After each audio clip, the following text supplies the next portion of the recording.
नर्मदे नर्मदे हर प्रणाम गुरुदेव। गुरुदेव, कोटि कोटि नमन। माफ कर दो। निष्काम सेवा कैसे करें? निष्काम सेवा का अर्थ है, मतलब है कि जहाँ कोई इच्छा अपेक्षा न हो, वो तभी हो पाएगी जब ज़रूरतमंद की सेवा करेंगे। कब होगी?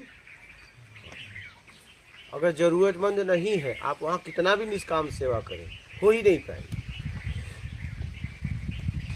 ये आप ध्यान रखें।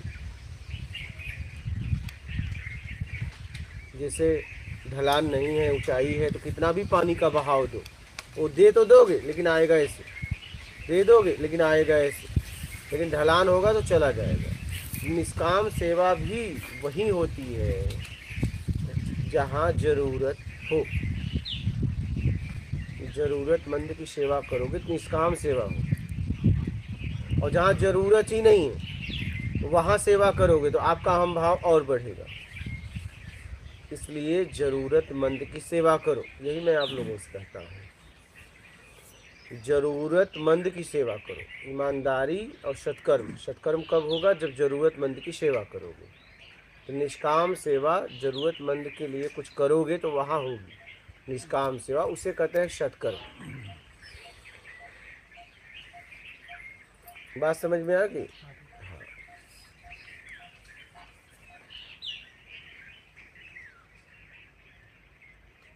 ज़रूरत में शरीर की ज़रूरत, अब पता चला किसी की दारू की ज़रूरत है तो मत देना। हाँ, आके बोले मुझे ज़रूरत, ये भी ज़रूरत है, ये ज़रूरत नहीं है, ये पतन है। हाँ, मतलब ज़रूरत में क्या है? भोजन, ठीक है, वस्त्र, दवा, फिर इसके बाद मकान, बस यही है, यही ज़रूरत है। एक स्थान से दूसरे स्थान तक सहायता कर देना पहुंचने में, क्या? बस इतना सा है।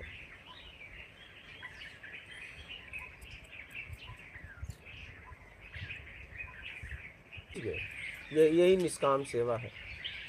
और ईमानदारी और इससे सत्कर्म अपना लो तो मैं आपको बोलता हूँ कि आप देश सेवा भी कर दिए और आप मुक्ति से मोक्ष तक भी पहुँच गए। कोई आपको साधना ये सब करने की आवश्यकता नहीं है, कुछ नहीं करने की जरूरत। अगर आपने इतना अपना लिया, ये नहीं अपनाए हो इसीलिए बहुत कुछ करना पड़ रहा है। दुकानदार को भी कौन पसंद है? कैश वाला। ऐसे ही उस परमात्मा को कौन पसंद है? जो योग्य हो। हाँ? अयोग्य थोड़ी ना। अयोग्य कौन है? योग्य कौन है? ईमानदार सत्कर्मी है तो संपन्न व्यक्ति है, वो योग्य है। और बेईमान दुष्कर्मी व्यक्ति है तो अयोग्य है।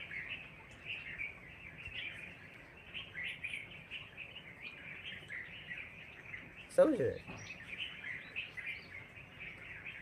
यही है योग्यता अयोग्यता की परिभाषा। अब देख लो कि आप किस में से हो। अब आप लोग देख लो कि आप किस में से हो, योग्य में हो कि अयोग्य में हो।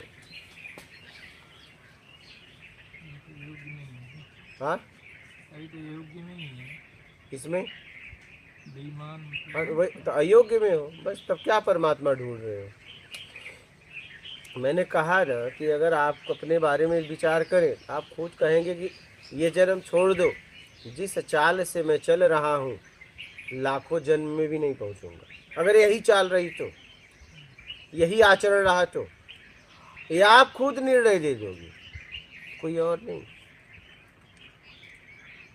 ये जिस चाल से आप चल रहे हो, अगर आपको भी बोलना हो लिखना हो अपने बारे में तो लिखोगे कि लाख जन्म में भी नहीं होगा भैया स्वयं की उपलब्धि। इसलिए चाल बदल लो, और चाल बदलने के लिए ईमानदारी सत्कर्म अपना लो, बेईमानी दुष्कर्म का पूरी तरह त्याग करो। परसेंटेज में मत रहो, या तो तुम ईमानदार हो या बेईमान हो। बेईमान हो तो ईमानदार नहीं, ईमानदार हो तो बेईमान नहीं। परसेंटेज में मत जाओ। क्या? परसेंटेज में मत जाओ। कम या ज़्यादा नहीं हो सकता, एक ही होगा। दो में से एक ही हो आप। या तो बेईमान या तो ईमानदार। ईमानदार हो तो बेईमान नहीं, बेईमान हो तो ईमानदार नहीं, बस दोनों नहीं हो सकते। देश सेवा करना चाहते हो तो बस आप जहाँ हो ईमानदारी से कर अपना लो, सत्कर्म, देश सेवा होने लगेगी आपके द्वारा। इतनी से इतना काम कर लो, तुम पृथ्वी पर जहाँ भी रहो, मतलब आप देश सेवा कर रहे हो, देश सेवक हो, मुक्ति भी मिल जाएगी, मोक्ष भी मिल जाएगा, देश सेवा भी हो जाएगी। बस आप ईमानदारी सत्कर्म अपना लो। ये ऐसी तपस्या है जिससे देश सेवा भी होती है। क्या इसमें सबकी सेवा होती है, देश सेवा होती है, आपकी सेवा होती है, आपके परिवार की सेवा होती है, मुक्ति से मोक्ष तक पहुंच जाओगे, मतलब सब सेवा ही सेवा, समझ रहे हैं।